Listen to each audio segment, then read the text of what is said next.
Hello, I'm Joshua. And I'm Leah. And we would like to thank you for listening to the Reasonably Prepared podcast, a preparedness resource for the complete beginner. We are here to help you on your preparedness journey without the paranoia, fear, and doomsday often associated with preparedness. If you find our podcast helpful, please subscribe and leave a comment letting us know. And now, on to the show. Yes. Welcome again this morning. Good morning to you. Good again, morning. Although we've already done our good morning formalities much earlier this morning. It is muggy outside today. Yeah, it is. Oh, but it's not too bad. Thank you very much to everyone for tuning in. You can't tune in. It's not radio. For listening to Reasonably Prepared. There's another episode. What's up? Say that again. That again. You want me to say thank you? I'm pretty sure we need to repeat the open because I'm pretty sure you said that last time. So I'm wondering if you're going to say the tuning in. Wait, you can't tune in every single podcast. Okay. Thank you for subscribing and listening to our podcast, Reasonably Prepared. No, so you guys start the whole intro again. Ready? Well, good morning to you. Good morning. This is all going in. Oh, this is all. Okay, that's awesome. This is exactly right. Good morning to you. You look lovely this morning. Very much so, always. And I'm grateful to anyone who would like to listen to Reasonably Prepared as we attempt to help other people navigate strange, uncertain, and unsettling times. Yes. But in a fun and light and pleasing atmosphere without all the doomsday paranoia. Well, and if you haven't already, you should listen to episode 0. Episode 0. That lays down some foundational stuff. Right. Of why we're doing this. Oh, yeah, why we're doing the podcast and why we believe preparedness is important in any degree. Right. Yeah, in any degree. So today we wanted to go over, I know you and I have been discussing, we want to do this kind of in a logical order, even if not chronological, but some logical from 0 through into more intermediate things, I guess. But it was important to us to go through some of our personal philosophies on what we're doing. And then what I have been calling mantras, but I can see that you have a much better adjective. What they are called? Well, they're called aphorisms. Aphorisms. I keep forgetting the word. Aphorisms. Yes, they are preparedness aphorisms. That we use a lot. I mean, yeah, almost a lot. We use at least one every day. To some degree. Yes. Of these little statement nuggets. They principally apply to most of our life, but also focused in on being prepared for anything. Right. So. But we're going to talk philosophy first. Right. You want to lead in with that then? Go ahead. Absolutely. We wrote these out kind of what we feel like is a semi-order of importance. Well, we've got 4 basic tenets of our philosophy. Right. Our preparedness philosophy. Mm-hmm. The first one is doing something is better than doing nothing. Which is 100% true.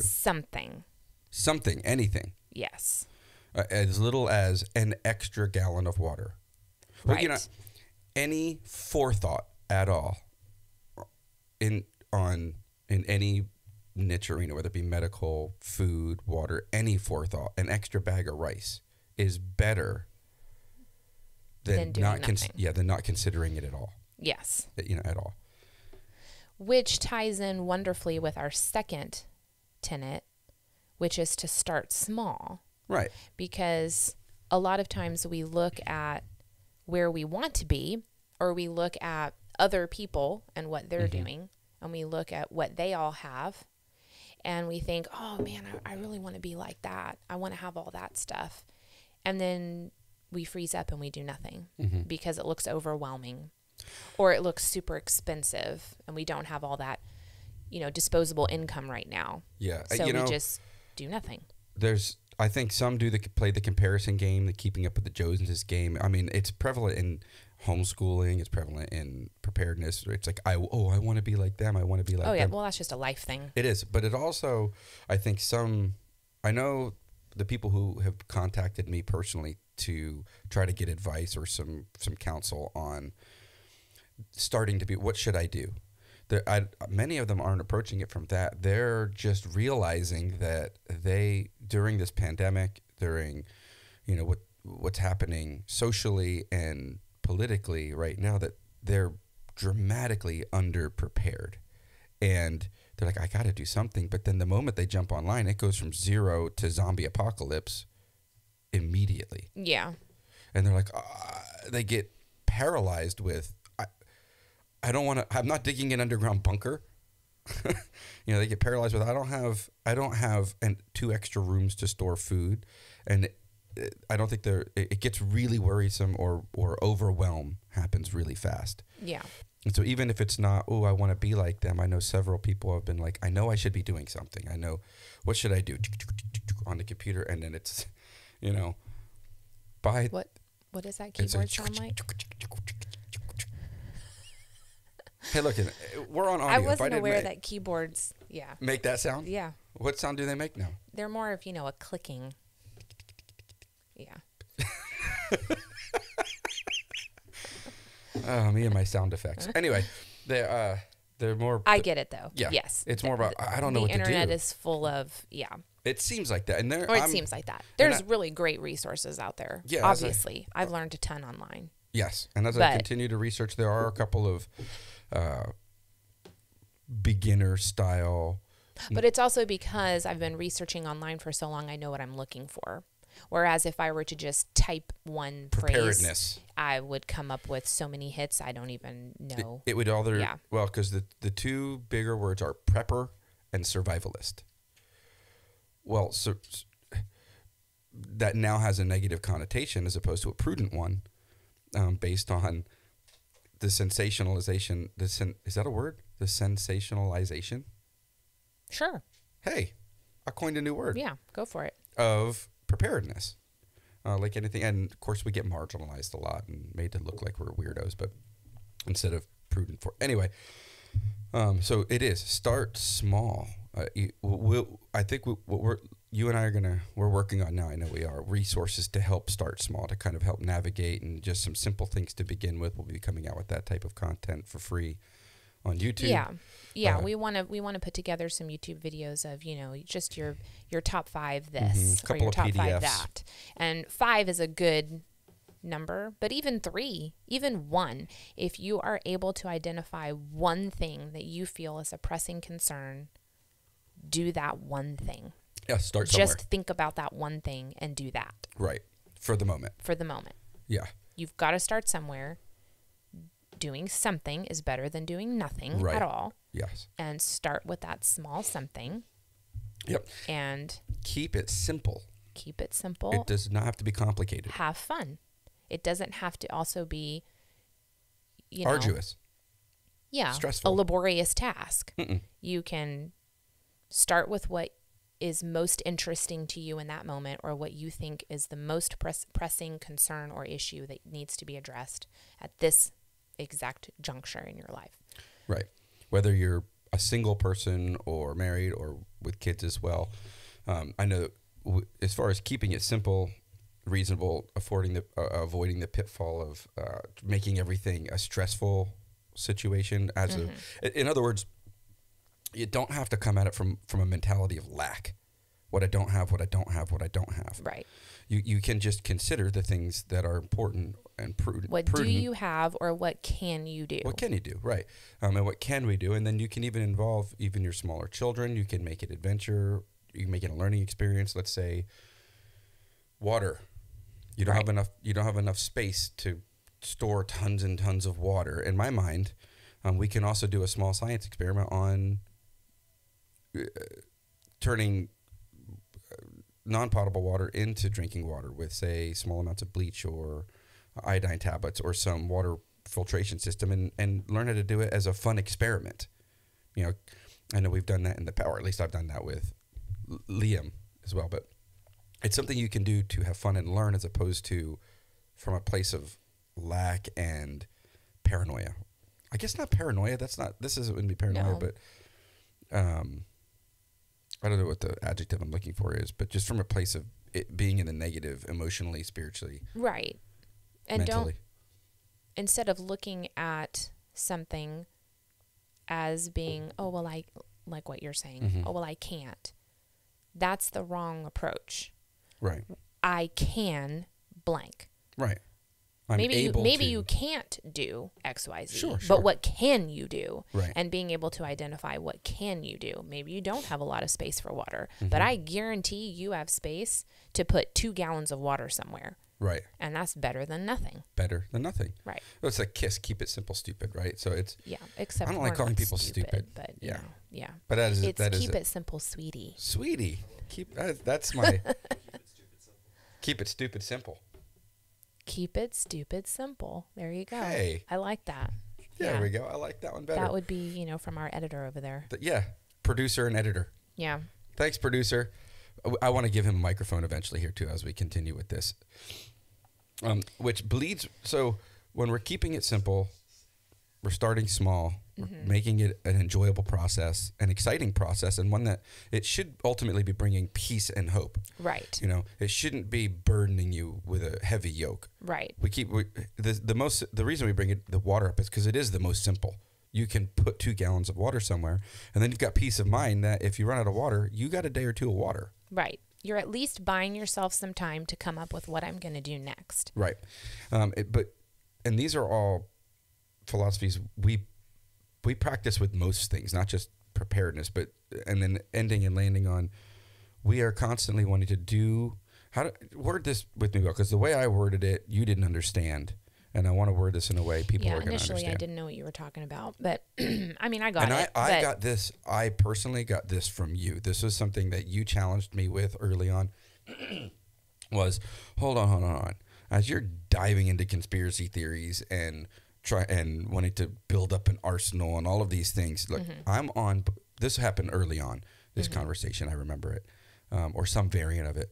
I'm on board, but I want to do this in ways that that benefits us immediately now, that we can implement and use now, and that we can enjoy now. And then if something does happen, then we're just better off and we can serve our community because we have already implemented a lifestyle that we are living now, as opposed to stockpiling things or doing things for a scenario that may or may not happen. Right. Yes. So I never understood, and I'm sure it has its place, but I never understood the stockpiling really unusual items or items that are only specific for a particular scenario. Like one small. Yeah, that just sit in a garage or in a basement or in a closet somewhere. And are typically expensive. Yeah, typically pretty expensive. Now, I'm not saying that those things don't have their place. I'm sure if you get to a point in your preparedness game where you have the disposable income, you have a concern about, let's just throw an EMP, an EMP is effect. gonna destroy and knock down the whole electrical grid, and we're gonna be right. out. Yeah. Well, instead of just buying some, I don't even know. Now I'm talking off the top of my head because I don't even know. Right. Let's say that there's an item out there that's going to protect your whole house from an EMP, and it's thousands of dollars. Yeah, it's only $6,000, and it takes some guy who only knows about that one thing to install it and make sure you use him. Right, yeah. And then this item just sits there. Well, I think there could be a better way. Buy a generator. Buy, let's say an EMP. In other words, there are multiple, more practical, more beneficial right now things you could spend that money on. Right, that you can also be using in your regular life now. Right. You don't have to wait for an EMP to use a generator. And a generator or a solar, a battery backup solar system. Now those are big ticket things. Yeah. But I'm just saying those, in my opinion, are more practical than some specialized piece of equipment that's going to protect you from a possible EMP, God knows when. Right. You know, because if a tornado comes through your town, or if a hurricane comes through, or a fire comes through, those are highly more likely to happen than an EMP. Right. And a battery backup solar system or a generator is going to come in very useful in those kinds of situations. A blizzard. Yeah, but your EMP box is just going to sit there expensively doing nothing. Right. So instead of investing initially, we're talking about initially. Yeah, the dollars. You know what? If you have a ton of money and you already have all the basic preparedness stuff, well, first of all, this podcast isn't for you. Right. But secondly, sure, go out, get your special magic EMP box and do whatever. Yeah. But if I had a choice between picking a special magic EMP box and a generator or a battery backup solar system, I'm going to go with those other two things. Right. They're way more practical. So even simpler terms than what we're talking about right now, not what you, but actually what we're discussing right now is, for me, there's this, okay, we personally know people who are spending tons of hours and tons of time, reloading buckets of ammo. They're collecting and they're reloading buckets and buckets of ammo because one day I'll use that for barter trade. And there's logic behind what they do. But I'm of the opinion, totally. Yeah, I'm of the opinion that those resources, both financial resources and our precious time resource, which to me is even more important, would be better spent not storing seeds, but cultivating a garden, even if a small one. Right. Yes, that's a great analogy, right, or a great example. If you're, instead of having a whole bunch of seeds that are piling up in your fridge or freezer, build a garden. Right. Even learn how to cultivate 4x4. it. Yeah. How to grow things and save the seeds from those heirloom plants for next time. That way, if something does happen, well, first of all, and we're going to get to one of our aphorisms in a minute, which is very applicable to this situation. Well, we'll just segue into that then during this. But if what good are all those seeds if you don't know how to plant a garden? If you don't know how to save seed, how to deal with your harvest properly so that it stores well, whether canning or drying or, preservation of your harvest. Right. If you don't know how to do any of those things, well, you're going to be in a really tight situation if you're forced to go to your freezer and take out all those seeds. And now what? They're not going to do you a lick of good in that moment because you've got to plant them into the ground and you have to wait. That's assuming that the weather is cooperative and it's the right time of year. Right. Hopefully your emergency happens at the right time of year where you're going to get a harvest. Which does lead into, which does merit the idea of having some food stored up, so having some food. But more specifically, the priorities are out of whack, and to some degree that we watch as preparedness people go, I've got my seeds. I'm good. I'll just grow a garden. If I had $1 for every time I heard somebody say that, we've tried growing gardens. Yes. It's very difficult. Yeah, especially because we're not gardening yet. People, not yet. We're still learning. And I've put in 3 gardens that have failed. Completely. Each time I know each time they got better and better. They did get better and better each time, but my point is when your life is on, when you are, that's like 3 years, right? Sort of, or at least a year and a half worth of. Yeah. So learning how to do either a small backyard garden, a porch garden, a big garden. We had that one book, The Square Foot Gardener. Is that what it was called? Square Foot Gardening. The Square Foot Gardening, and he did a really good job at. What was it? A 4x4 square. I don't remember the exact dimensions. Anyway, do we own that book? I think we do. Okay. I'm going to bring that book out again as a resource for when I do a video, because it was a good resource for us. But depending on where you live in what type of zone you live in, whether it's a temperate zone or, you get hard winters or soft winters, or you're in the south or north, your gardening is going to be different. But at least Okay. Were you going to go with practice as if?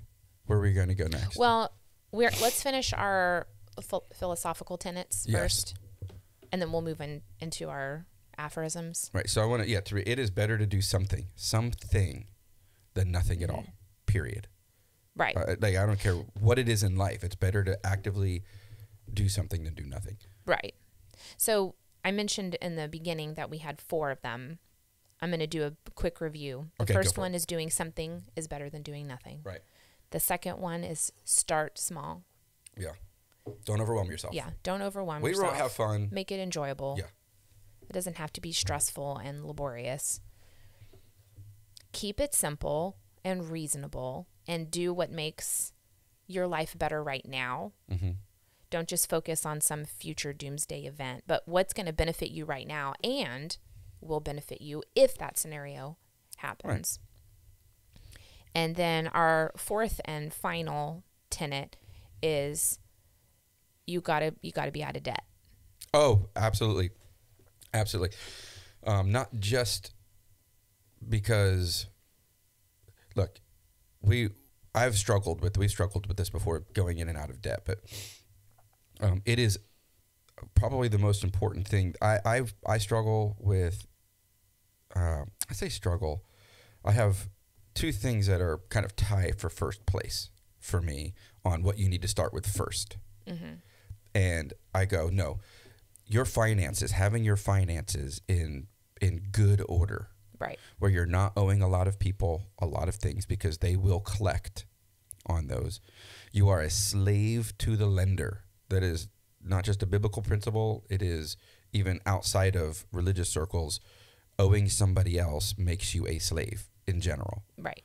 And the worst are owing family members. That's the weirdest relational dynamic. It changes the relationship dramatically. Owing anyone you know. Yeah. Friends, family members. Exactly. And so not being in debt, we were discussing this last night, and I realized it's not just financial debt. You don't want to be behind the 8 ball spiritually. You don't want to be behind the 8 ball emotionally. Emotionally drained and in the negative. You don't want to be in sleep debt where you're constantly tired all of the time. Right. You want to be either at a place where you've got a ground zero foundation or in a positive, when we're in debt on any of these things, but right now we'll go into finances. You're unable to, the world will be overwhelming. All of these things we talk about, trying to be prepared and start small, are going to be completely overwhelming to be prepared in any way because you won't have the margin for it. Right. And you won't have the margin to be generous and help your community. Right. You become a burden to your community as well. And our foundation is we want to serve. In a times of trouble, we want to serve our neighbors, and we want to have an abundance, or we want to have a margin enough to be able to do that. You'd always told me when we were living in Northern California, Joshua, are you really going to, when our friends blank show up here, like, turn them away and tell them no? And I'm like, well, I'm not about to turn this place into a hippie commune, but at the same time, of course, I'm going to serve and love them. Right. I'm going to try to teach and direct, and there'll be some relational dynamic that's strange. But if you are not in any debt, financially, spiritually, emotionally, that gives you the reserves you need to survive well, to live well, not just to live well and serve others. Right. Right. And do you have any more to unpack financially on that as well? I think that's great. I think, we've been in and out of debt throughout our entire marriage. Mm-hmm. It's been one of those things. Yeah. And I'm going to take, just for anybody listening, Dave Ramsey breaks it down that there's usually a prudent person and a dreamer. There's usually a spender and a saver. There's usually, what do you call it, the free spirit? I don't remember his exact words. Right. That he uses. I will say we are there's lots and lots and lots and lots and lots and lots and lots also financial stuff out there. Mm-hmm. But for the quote unquote simple layman, or for the rest of us, I haven't found anybody that breaks it down into bite size, what he calls baby steps, digestible, understandable ways better than Dave Ramsey. As far as being out of debt and what to do with your finances in a step-by-step. Now, as I'm educating myself more, I have found out that there's some subtle nuances, but being given the rigid, do this and this will work. Right. So I do say, I'm sure everybody's heard of Dave Ramsey, but definitely, I mean, Total Money Makeover was a game-changing book. It helped tremendously. Yeah. No, it's great. His debt snowball method is super helpful, super practical. Yeah. And once you get to, because it's not just being out of debt, but it's also having that 3 to 6 months of expenses saved up. Right. That should be just as much of a part A of a preparedness. preparedness game as getting food and water and having extra. If something happens, I'll just use COVID as an example. A lot of people lost their jobs. Right. Or they didn't lose their job, but they were on. You know what? I lost hiatus. all of my overtime. Yeah. So our finances did go backwards. So everybody, almost everyone to some extent, suffered some sort of dip in their income, whether it was dramatic or low, but some sort of dip. And that's what those 3 to 6 months of expenses is supposed to be for. Now, I think it's only fair to say that we're still in the middle of working on our debt working again. on all this. We've been in and out of debt many times. Right now we're back in debt again. And so now we're having to pull up our big boy pants and deal with that and get our expenses saved up and I will say all for that. But for anybody else, it's hard work to be out of debt. And I had me personally, I think we both did this because we discussed this, but that was the idea. We're going to get out of debt. And we keep going to ground zero. Okay, yay, we're out of debt, but we never really cast vision for ourselves beyond that. Or at least I know I didn't, so it was always get to zero, instead of kind of turning around and instead of being in the negative, going into the positive, financially and saying, okay, well, I don't want to be in $100,000 in debt. So I want to get to zero, but zero should just be the springboard from which whatever your vision is cast and getting that way and using your finances to do that. Right. Instead of just living at zero and then constantly slipping back into negative. Right. By accident. Well, I knew all of Dave Ramsey's steps, and so I knew what I wanted the next step to be. But,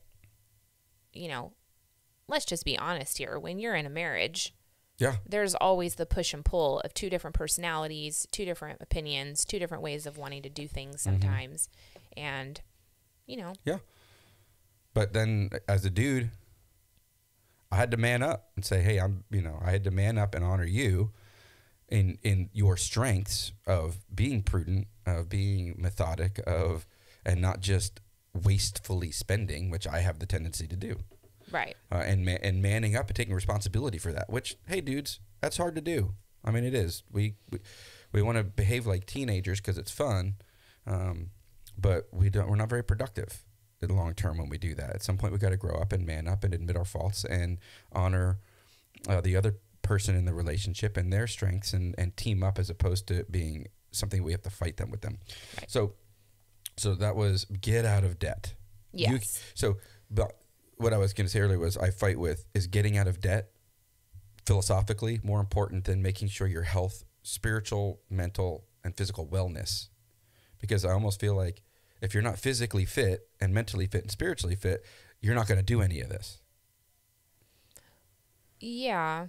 Any of what we talk about. Oh, right. I see what you're saying. You're talking about getting out of debt should start with getting out of... Well, if I were making a list of the top 5 most important things number 1, number 2, number 3, number 4, like this top 5 most important things of what?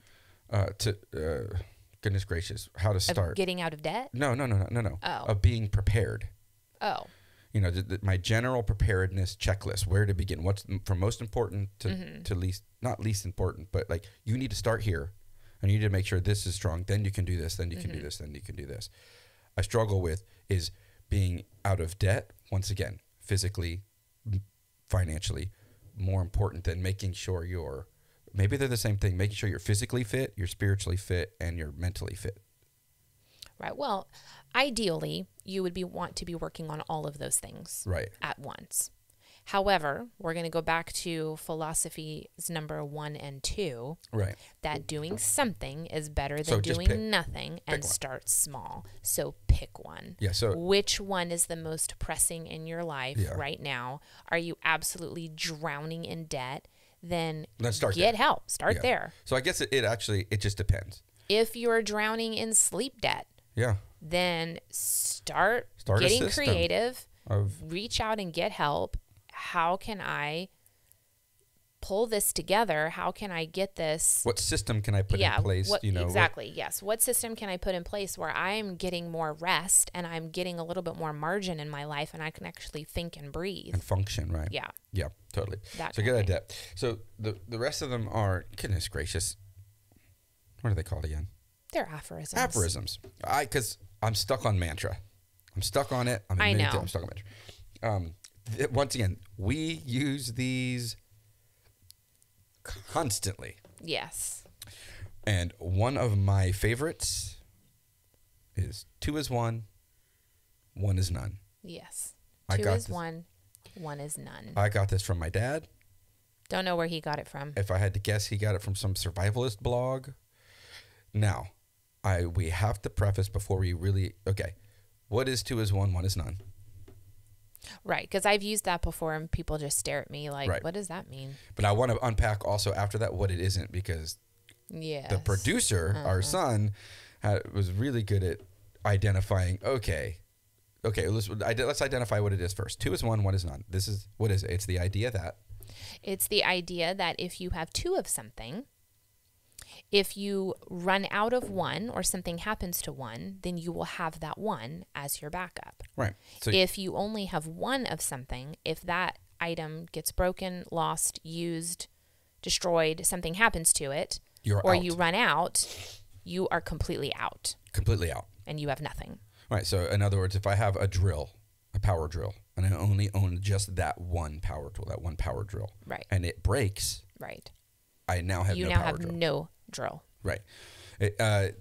Other philosophies or other ways of saying is redundancies. It's good to have redundancies. Mm-hmm. I have redundancies constantly when it comes to my knives, pocket knives, and knife in my truck, knife in my pack. I always have a redundant knife because I believe that it's probably the most useful tool a person can own. So I have, but if I only owned just one knife and it goes dull or I chip it, I now have no knife. Right. And then I'll come at it from a person who's in charge of groceries and food. Sure. So I do the primary grocery shopping, cooking, meal planning for our family. And for me, 2 is 1, 1 is none means that I have extra of everything. I either go to Costco or Sam's and I buy in bulk. In increments, though, I want to say In increments. It's not like Yeah. you're every time you go to Sam's, where you're picking up an extra I'm not- $200-$300 worth of stuff. It's, No. Okay, today I get to buy an extra bag of flour. Right. But what I do, and initially it does take a little bit of planning, but what I do is I try to always have something that's not opened.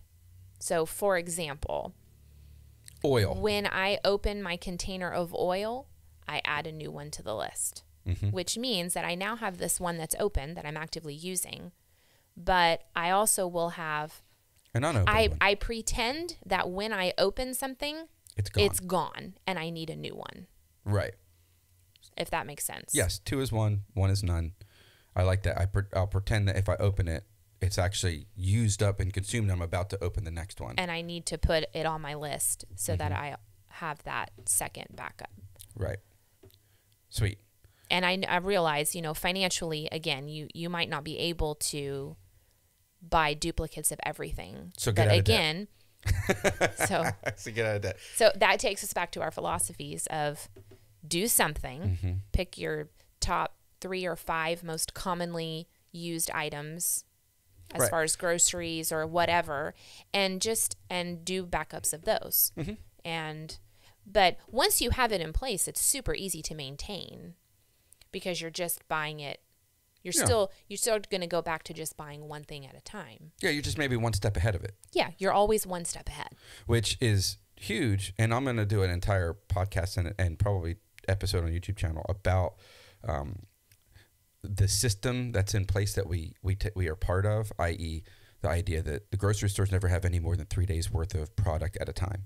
Right. So being one step ahead actually means being several steps ahead of everyone else, because the grocery stores, all of them, they're all run off the same transit model, and they never have any more than 3 days worth of sellable product in the building at a time. And that is normal functioning. That's just if it functions normal, let alone if something happens and you go through and you clean out. And that's going to be a whole other episode, actually. I'm going to bring in Isaiah so we can go over that, because it was way eye-opening to him when we were talking about water. Anyway, but that puts you even further ahead than everybody else. So that, once again, enables you to serve. Enables you to be generous if someone doesn't have toilet paper. Exactly. I'm going to be honest, because we were in the middle of moving at the time, and we were disrupted. We were disrupted in our system. Yeah. We did. Of all the things, we ran out of toilet paper. My mom and dad had an abundance of it, so they brought us a bunch of toilet paper. Yeah. Because they had the margin for it. Right. They're not hoard. Well, which brings me to what 2 is 1, 1 is none is not. Caleb said it best when he said, yeah, but 10 is not 8. Exactly. We are not talking about hoarding. No, at all. We're talking about reasonable, practical ways to just make sure that you've got some peace of mind behind some things. And I love my dad, but boy howdy, he drives my mom nuts, because he'll have 50 extension cords. 2 is 1, 1 is none. Yes, Dad, but 50 is not 49. Right. Right? Yes. Ratchet straps. Oh, those ratchet straps drive my mom nuts. Yeah. Okay, I use a lot of ratchet straps, but I don't need 100 of them. Right. And I mean, yes, you need more than 2 ratchet straps. Sure, yeah. But the point is and again... why do we need 10 axe heads? Yeah, you're starting to go into personal, what makes people feel comfortable, like this person might think, well, but I feel safe and comfortable and secure with 10 axe heads. Right. It's not necessary. Okay. I heard someone say that a general rule of thumb is that if you have so much that you don't know where it is and you can't keep track of it and you couldn't locate it in an emergency, you have too much. Then you have too much. And you need to narrow it way down. So and know where your stuff is. And know where your stuff is. And it's going to go into my second most favorite one, which is going to be I do use this one a lot. It ties into the first one, but you've got to be careful that it doesn't turn into hoarding. Right. And that is, I would rather have it and not need it than need it and not have it. Yes, okay? We say that all the time. Yeah, we say that a lot. And typically, for me, that engages my mind on to determine whether it's really important or not. Right. Yeah. So I have to tell myself, okay, is this actually an important thing, or is it just some widget that I'm being sold on? Or right. It's cool, but is really not practical and we're not really going to use it. Right. But then there are things that, flashlight. I'd rather have a flashlight in my car sitting there with fresh batteries than not have one at all. Right. And so I'd rather have it and not need it than need it and not have it. So there are many things that we purchase and we keep that still are in character, in line with making sure that we can use them now, or they benefit us now, or they're available at the moment, or enriching our lives at the moment. But maybe slightly to a lesser degree, that we're like, okay, I want to have that, just in case. Mm-hmm. I heard and this is an extreme one, and I know that firearms are a touchy subject in today's climate, but I did hear somebody say, I'd rather be caught with my gun than caught without it. It's the same idea, where I'm not trigger happy. I'm not trying to use it all the time, but I at least want to have the peace of mind that it exists and is there, right? Yeah, so it's the same idea. I'd rather have it and not need it. Yeah, and need it and not have it. And that's pretty self-explanatory. Yeah, totally, totally. So here's another one we use a lot. I think it's extraordinarily important, especially when it comes to buying anything. But preparedness, because there's a lot of junk in the world and there's a lot of sales on what you should and shouldn't do. And that is, buy once, cry once. Yes. So you might cry when you see the price tag, and you might cry as you're paying for it, but let that be the only time you cry. And not 2 months from then when that item broke, when you were desperately needing it because it was junk or poor quality. In other words, don't buy junk. Don't buy junk. Certainly if your life and well-being are dependent on it. Right. And not just in a preparedness situation. We use this, our biggest case in point, to give, to fully, when we lived out in Oak Run, we kept buying the cheap $100 weed eaters. Yeah. Right? $120 weed eaters. And every year they're breaking. There's no parts for them and I can't fix them. And I just spent $120 for it to last one season while we lived on the 14 acres. And we had probably 8 or 9 acres worth of weed eating we would do because it was all hilly and the lawnmower was going to get up and down it. And we had to weed eat them. And I would beat the crap out of this thing for a season. Toast. And so we finally just said, okay, we're going to bite the bullet. I'm going to go out and I'm going to buy a professional grade still weed eater. Right. $450 later, I have this weed eater that as a dude makes me go, all Tim Allen style. I mean, you might have cried a little bit when you first bought it. Right. Well, we both did because we're like, that's a crap load of money up front. Yeah, it felt like that. It certainly did. But how many years later now? Oh, gosh, I don't even know. How long ago? Do you remember when I bought that, Caleb? Maybe 4 years. More than that. 5 years. I think it's, 2, 3, 6. 6 years now. Because I bought it halfway through. I bought it the third year living in Oak Run after 3 weed eaters failed. And it's still going strong. I've done basic maintenance to it.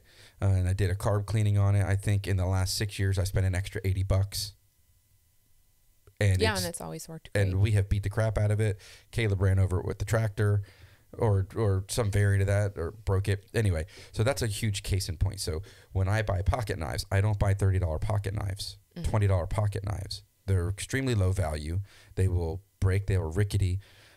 My pocket knife is an $80, $90 Benchmade pocket knife that I've had in my pocket for a decade and still functions perfectly, even though I abuse it. Now, of course, this also ties into the idea of diminishing rate of return. Sure. I don't have a $200 pocket knife. You can get pocket knives that are hundreds and hundreds of dollars. Right. But really, they're not going to function or perform any better than a good, solid $80 to $90 Benchmade. Right. Or whatever. It doesn't have to be a Benchmade, or whatever brand it is. And we're going to go, we're going to go over other things we found that are extremely high value when it comes to knives or things like that. But get the highest value that you can afford. Yes. It's worth it. And I mean, I think we're closing out all of these things. Are there? Yeah, we need to talk about my favorite. Practice as if. Yep, exactly right. That's your favorite. This is my favorite. This is a little bit of it's not touchy, but I get kind of, I'm kind of passionate about it. Yeah, exactly right. Exactly right. Because there isn't anything in the preparedness world that drives me more nuts than preparedness-minded people who buy lots of stuff and they don't know what to do with it. How to use it. How to implement it. Nothing. Gardening is a huge case in point. I'm going to store seeds. Yes. But I don't know how to garden. Which this is the point that we were referencing earlier when we said, having a bunch of seeds in your freezer, that's great. Except, what if you don't know anything about gardening? Right. What good is that going to do you? It's not going to do you diddly squat. You're not, people who have bought generators, never hooked them up to their house. Never even turned them on. Have no idea how they would actually, because look, practice as if is something that people have been doing for centuries. The fire department is an excellent example. They do fire drills. You do fire drills. Businesses and schools do fire drills. Why? Because you're practicing as if.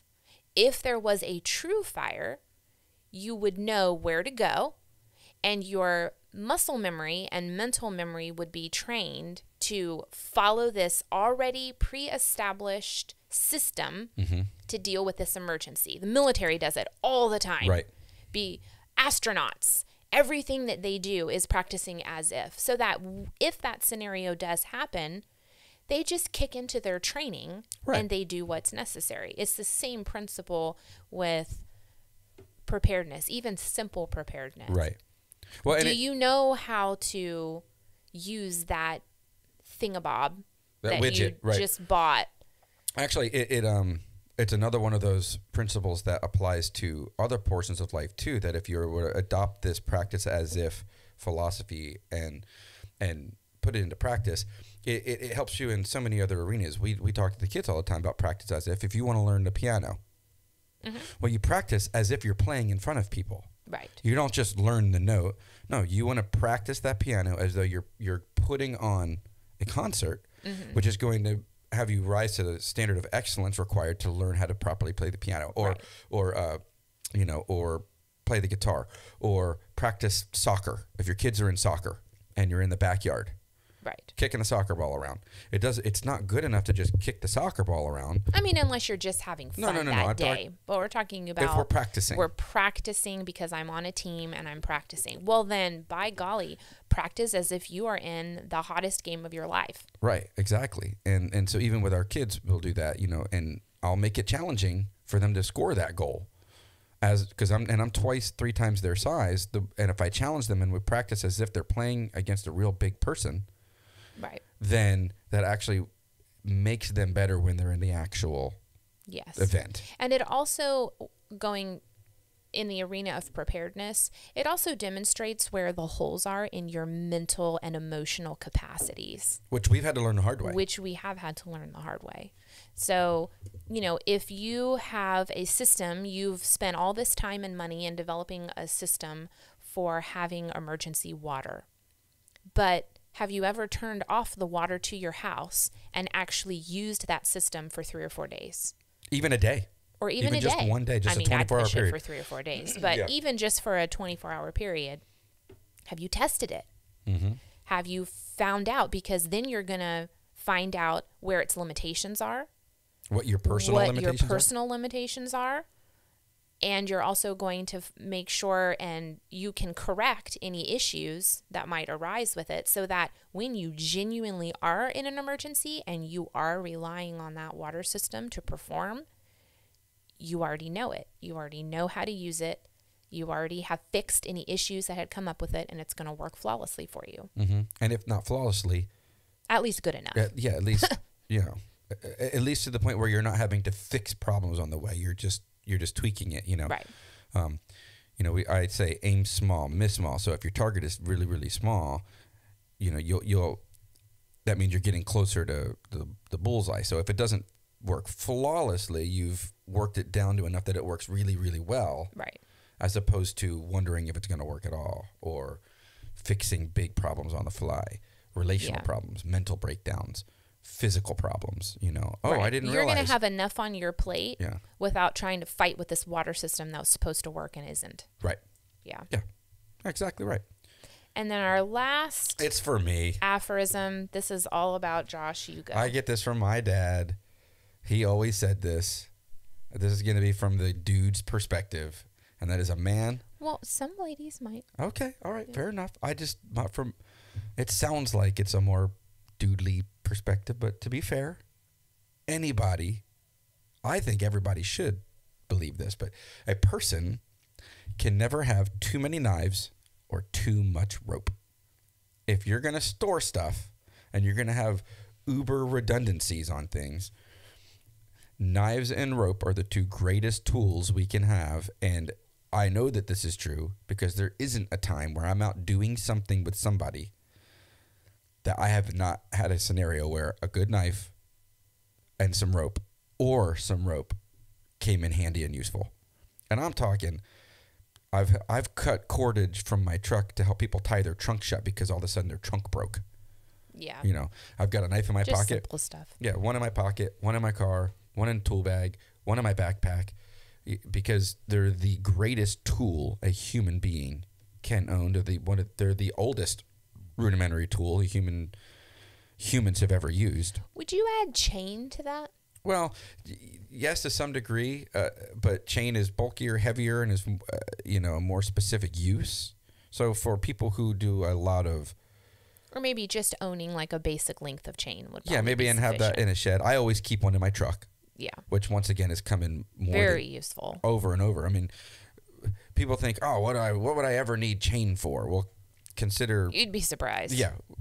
But 2 months ago, the AC guys got stuck in our driveway because it has this strange pitch to it, and their trailer wedged in their surveying trailer, and we needed a length of chain to yank them out. Yep.